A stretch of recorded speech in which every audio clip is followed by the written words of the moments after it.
क्या राहुल गांधी इंडिया के सबसे कंट्रोवर्शियल ऑपोजिशन लीडर बन चुके हैं या फिर वो एक ऐसे पॉलिटिशियन हैं जिनके खिलाफ लॉ एंड पॉलिटिक्स का बैटलफील्ड एक साथ खुल चुका है। पिछले कुछ सालों में अगर किसी इंडियन पॉलिटिकल लीडर का नाम कोर्ट्स और पार्लियामेंट दोनों जगह बार बार हेडलाइन बना तो वो है राहुल गांधी। कभी डेफेमेशन केसेस, कभी पार्लियामेंट्री क्लैशेस, कभी इन्वेस्टिगेटिव एजेंसी इंक्वायरीज, उनकी पॉलिटिक्स और लिटिगेशन एक साथ चलती हुई नजर आती है। और अब एक नया डेवलपमेंट इस नैरेटिव को और कॉम्प्लेक्स बना रहा है। क्या सावरकर डेफेमेशन केस में राहुल गांधी को रिलीफ मिला है या पनिशमेंट? आइए जानते हैं और साथ ही देखते हैं कि पार्लियामेंट के second phase of budget session में क्यों बीजेपी एमपी रविशंकर प्रसाद ने राहुल गांधी को क्रिटिसाइज करते हुए कहा that PM Narendra Modi can never be compromised। Hello law lovers and justice seekers, welcome to law Chakra. हम आपके लिए लेकर आए हैं कुछ बहुत ही exclusive. Introducing law Chakra prime membership, जो आपको देगा exclusive access like never before. बनिए लॉ चक्रा की प्राइम मेंबर और अनलॉक कीजिए full potential of legal knowledge. अभी ज्वाइन कीजिए। दर्शकों, शुरुआत करते हैं काफी लंबे समय से चले आ रहे एक फेमस डेफेमेशन केस की, जिसमें additional chief judicial magistrate court Nashik ने एक इम्पोर्टेंट ऑर्डर पास करते हुए राहुल गांधी के खिलाफ फाइल की गई एक क्रिमिनल डेफेमेशन कंप्लेंट पर अपना फैसला सुनाया है। ये कंप्लेंट उनके 2022 के भारत जोड़ो यात्रा के दौरान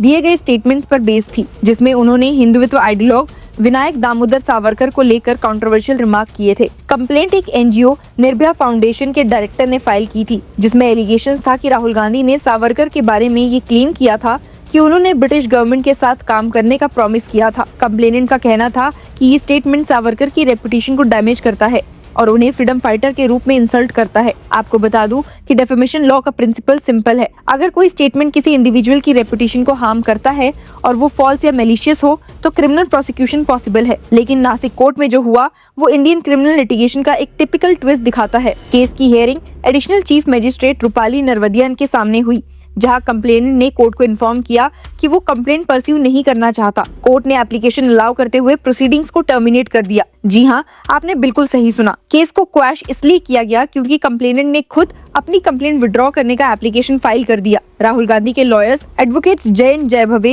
एंड गजेंद्र सनप ने इस डेवलपमेंट को कंफर्म करते हुए कहा, the court had previously ordered an inquiry by the local police in the complaint. The police filed its report which is probably negative and that is why the complainant sought to withdraw the complaint. Therefore, the court quashed the proceedings। ये statement एक important legal clue देता है। Criminal complaints में जब magistrate को prima facie doubt होता है तो वो पुलिस इंक्वायरी ऑर्डर कर सकता है, ताकि ये डिटरमाइन हो सके कि एलिगेशंस क्रेडिबल हैं या नहीं। अगर पुलिस रिपोर्ट कंप्लेंट को सपोर्ट नहीं करती तो कंप्लेनेंट के पास दो ऑप्शंस होते हैं, या तो केस एग्रेसिवली परस्यू करे या फिर कंप्लेंट विड्रॉ कर ले। नासिक कोर्ट में कंप्लेनेंट ने सेकंड ऑप्शन को चूज किया, लेकिन इस डेवलपमेंट का पॉलिटिकल कंटेक्स्ट भी उतना ही इम्पोर्टेंट है। सावरकर का नाम इंडियन पॉलिटिक्स में डेकेड से इंटेंस आइडियोलॉजिकल डिबेट का सेंटर रहा है। सपोर्टर्स उन्हें रेवोल्यूशनरी फ्रीडम फाइटर के रूप में सेलिब्रेट करते हैं, जबकि क्रिटिक्स उन्हें ब्रिटिश अथॉरिटीज के साथ इंटरेक्शंस और मर्सी पिटीशंस को हाईलाइट करते हैं। राहुल गांधी ने भारत जोड़ो यात्रा के दौरान इस डिबेट को रिवाइव किया था, जब उन्होंने सावरकर पर कमेंट करते हुए उनके एलिज्ड लेटर्स एंड ब्रिटिश एडमिनिस्ट्रेशन के साथ कोऑपरेशन की बात की। उनका रिमार्क पॉलिटिकल स्टेज पर दिया गया था,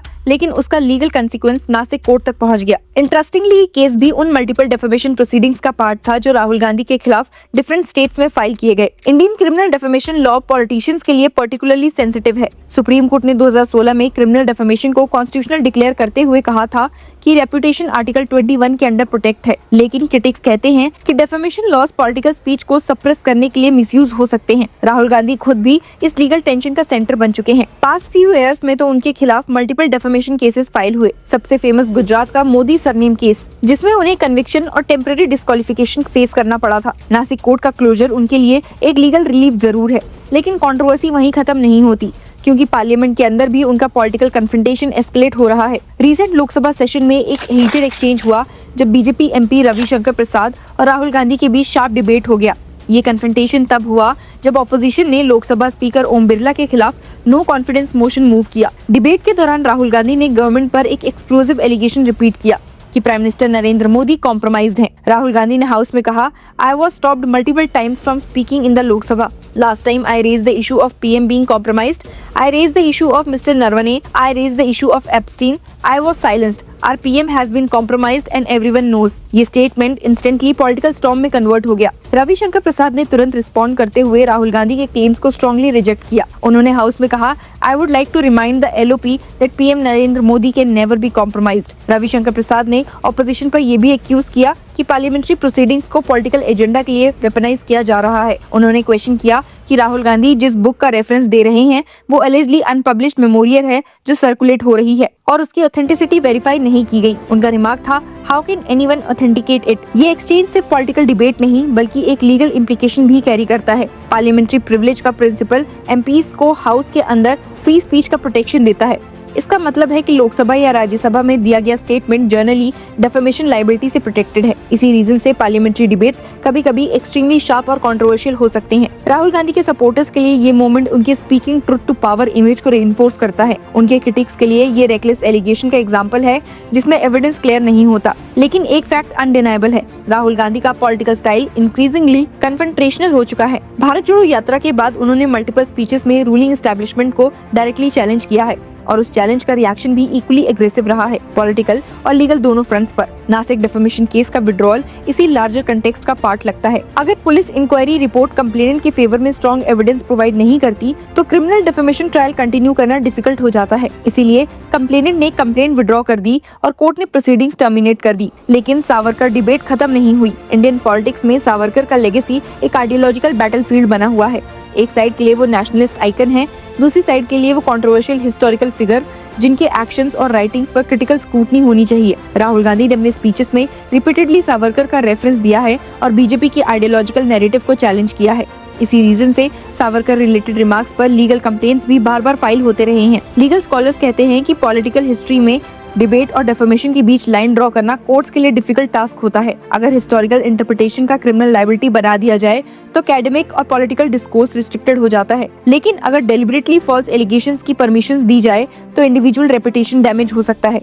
इसी बैलेंस को कोर्ट्स मेंटेन करने की कोशिश करते हैं। राहुल गांधी के केस में नासिक कोर्ट ने फाइनल जजमेंट ऑन मेरिट्स नहीं दिया। कंप्लेंट विड्रॉल के बेसिस पर प्रोसीडिंग्स टर्मिनेट कर दी गई। इसीलिए लीगल क्वेश्चन टेक्निकली ओपन ही रहता है, लेकिन पॉलिटिकली ये डेवलपमेंट राहुल गांधी कैंप के लिए एक सिंबॉलिक विक्ट्री जैसा प्रेजेंट किया जा रहा है। कांग्रेस लीडर्स का कहना है कि multiple complaints political pressure create करने के लिए फाइल की जाती हैं। बीजेपी लीडर्स का काउंटर आर्ग्यूमेंट है कि पॉलिटिकल स्पीच को भी अकाउंटेबिलिटी फेस करनी चाहिए और इसी डिबेट के बीच राहुल गांधी का पॉलिटिकल जर्नी कंटिन्यू हो रहा है। एक तरफ कोर्ट रूम्स है जहां उनके स्पीचेस लीगल स्क्रूटनी फेस करते हैं, तो दूसरी तरफ पार्लियामेंट है जहां वो गवर्नमेंट को एग्रेसिवली चैलेंज करते हैं और तीसरी तरफ पब्लिक रैलीज हैं जहां पर वो अपने नैरेटिव को नेशनल ऑडियंस तक ले जाते हैं। शायद इसीलिए राहुल गांधी इंडियन पॉलिटिक्स के सबसे पोलराइजिंग फिगर्स में से एक बन गए हैं। उनके सपोर्टर्स उन्हें फेयरलेस ऑपोजिशन लीडर के रूप में देखते हैं और उनके क्रिटिक्स उन्हें इररिस्पॉन्सिबल पॉलिटिशियन के रूप में पोर्ट्रे करते हैं। लेकिन दोनों ही साइड्स एक बात को एक्सेप्ट करती हैं, राहुल गांधी को इग्नोर करना पॉसिबल नहीं रहा, क्योंकि चाहे कोर्ट रूम हो, पार्लियामेंट हो या स्ट्रीट पॉलिटिक्स, उनके अराउंड कंट्रोवर्सी, कन्फ्रंटेशन और कॉन्स्टिट्यूशनल डिबेट कभी खत्म नहीं होते। क्या आपको भी यही लगता है?